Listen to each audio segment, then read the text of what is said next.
குருவே சரணம். அனைவருக்கும் இனிய ஆங்கில புத்தாண்டு நல்வாழ்த்துக்கள். ஜனவரி மாதம் 1ஆம் நாள் 2026, விஸ்வாவசு வருடம் மார்கழி மாதம் 17ஆம் நாள் வியாழக்கிழமை, திரியோதசி திதி. இன்றைய நட்சத்திரம் ரோஹிணி.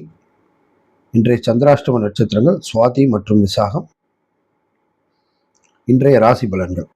மேஷம், நினைத்தவைகள் எல்லாம் நல்லதாக நடக்கும். ரிஷபம், தனவரவுகள் உயரும் காலம். மிதுனம், அமைதியை உணர்வீர்கள். கடகம், தொழில் வாய்ப்புகள் உயரும். சிம்மம், நண்பர்களின் அறிமுகம் உண்டு. கன்னி, குடும்பத்தாரின் ஒத்துழைப்பு கிடைக்கும். துலாம், வேதனைகளை கடந்து சாதிப்பீர்கள். விருச்சிகம், திட்டமிட்டு செயல்பட்டால் வெற்றி நிச்சயம். தனுசு, இல்லாதவருக்கு உதவிடுங்கள். மகரம், வெற்றி வாய்ப்புகள் உயரும். கும்பம், பாராட்டு புகழ் மேலோங்கும். மீனம், எதிர்பார்த்த நல்ல செய்தி வந்து சேரும். இந்த நாள் இனிய நாளாக அமைய எல்லாம் வல்ல இறைவனை வேண்டி வாழ்த்துகிறேன். வாழ்க வளமுடன்.